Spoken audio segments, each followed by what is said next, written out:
So England have won 2-1 against Slovakia, and Jesus Christ, I can't believe that they've gotten away with that, honestly. They were so unimaginably poor. I don't know where to start, to be honest with you. First off, Southgate is the luckiest fucking man in the world. Honestly, waistcoat wearing wanker. The fact that he's managed to salvage that, again, through no fucking, up here from himself, there was nothing. There was no sort of tactical nuance or anything going on upstairs. It was, I'm going to leave it, make one sub until the 80-something minute where he decided to bring on Eze, and get lucky. And he did, because it was moments. Moments won him this game. And granted, I appreciate that you need that, but you can't be relying on a 21-year-old Jude Bellingham to win you the entire fucking competition. But he is. Well, let's go through the starting 11, what he did. So he's obviously sacrificed old Gallagher, bless him, is his man who came in and immediately got hooked in the last match, and brought in Kobbie Mainoo, who I genuinely thought had a really good game, to be honest. He did look a lot better in there than both Trent and Gallagher have looked. So, no complaints there.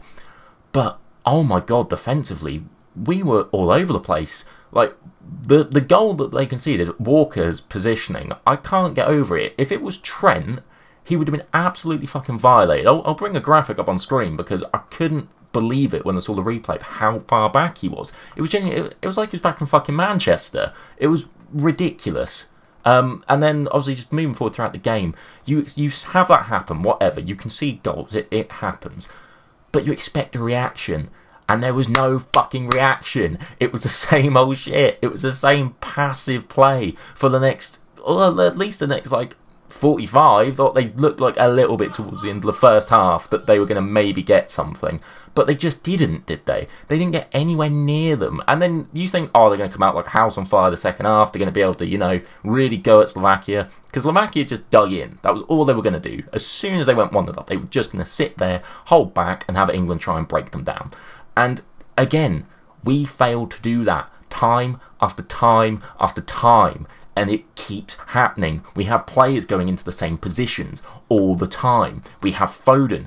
By the way, Foden played 95 minutes, did fuck all, 2 minutes later, 2 goals. Just throwing it out there. Not hating on him. Nothing to do with that, allegiance there.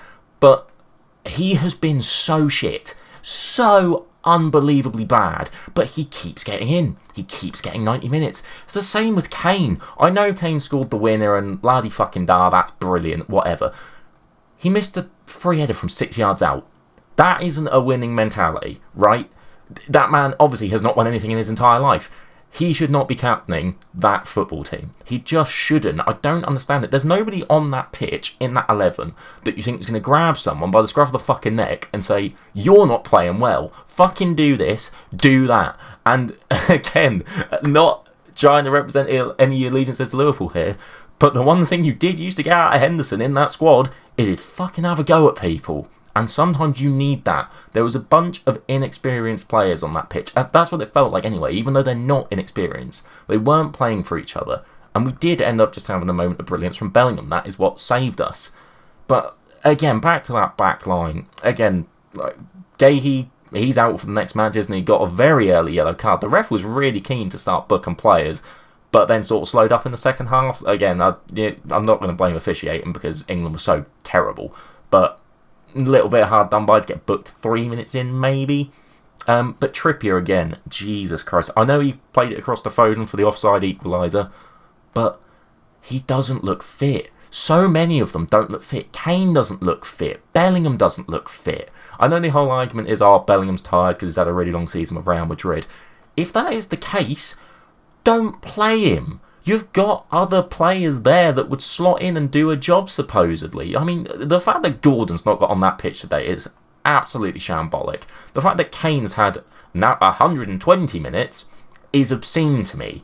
At the very least, Tony finally got a fucking mention, didn't he? The boy finally came on. Actually, I thought he looked half decent. He won a couple of fouls up the pitch, got England moving forward, and he got the assist for the goal. That was a lovely flick on header, to be fair to him. He did contribute very well. You obviously had the whole left-back situation again, didn't you? You had, who was it? Palmer, that was it. Palmer come on the right wing, which everybody was crying out for. I don't really think he did enough to justify a position in the team for the next game, to be honest. I didn't think he was bad by any stretch, and he looked positive, but there weren't a lot of end product there. And then you had, kind of going on our video a couple of days ago, you had Saka at left back, who outright said, I don't want to play here, but you're fucking going there anyway, mate. And again, it was fine until obviously England then went back up to 2-1, and then for some reason Eze ended up plugging that gap for a bit, which is all weird. It's all over the place. We know it's all over the place, and there is not any sheer fucking brain power from the manager on that. He can't. He's got so much talent, so much talent at his disposal, and it will get wasted.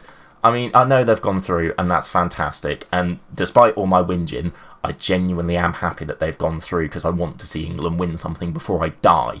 But it's not gonna work, mate. It's not. Like, they're gonna play the Swiss next game, yeah? They would fucking batter England based on that performance.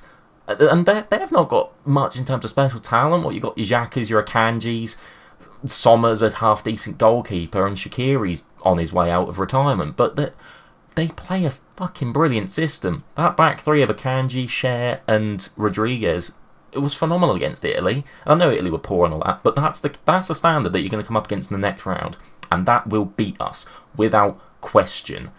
But looking forward with England, you've Southgate has just got away with one, hasn't he? Let's be completely honest. We know he's going at the end of this tournament anyway. Thank fucking God, because genuinely it just can't. I can't fathom it. I can't really put it into words how poor that performance was. It was reminiscent of Iceland. It really was. It was like that 2-1 that they lost back in 2016 under a Roy Hodgson, and again they got battered for that. They should be getting equally as battered for this, but they won't, because they did get away with it. And again, moments can win you games. I don't think they can win you tournaments. I think genuinely one of the more annoying aspects of this is that after we went 2-1 up in extra time and everything was brilliant and we were all happy, it went back to the same shit. Like, all we do is slow build up 10 men behind the ball and just absorb pressure. You can't do that against better teams. We got away with it tonight. We've got away with it in the groups. You get a France or even a Switzerland, who we're obviously going to play against, they're going to score. They just are. It's annoying, because this result has genuinely just reinforced that into Southgate's brain. It just has. It's gone, oh, I've won games like this. I've shown them all up. You've got fucking lucky tonight, mate. And he should know that. He should realise that. But he won't, because there's a level of arrogance about it at this stage. A level of just, oh, I'm not willing to change at this point. This is what I'm going to do. And he'll stick by it and we'll still win fuck all. It's just the way it's going to be, unfortunately. Again, fingers crossed, it'll all magically change overnight and we'll get a good performance against the Swiss. I don't know when they play. It must be sort of towards the end of next week. But at this rate, I can't see it happening. There's so many better looking teams in that tournament still, and I think we're going to be let down again, honestly. But yeah, that's all I've got when it comes to this. Let me know what you guys think. Did you enjoy that game? Because if you did, you must be fucking blind. But let me know all your thoughts, all your predictions. Are we going to win it? We still can. It still can. Come home, boys. I promise. Yeah. No, it fucking can't. I can't even fucking kid myself. Make sure you subscribe if you have enjoyed these videos. And yeah, thank you all for watching.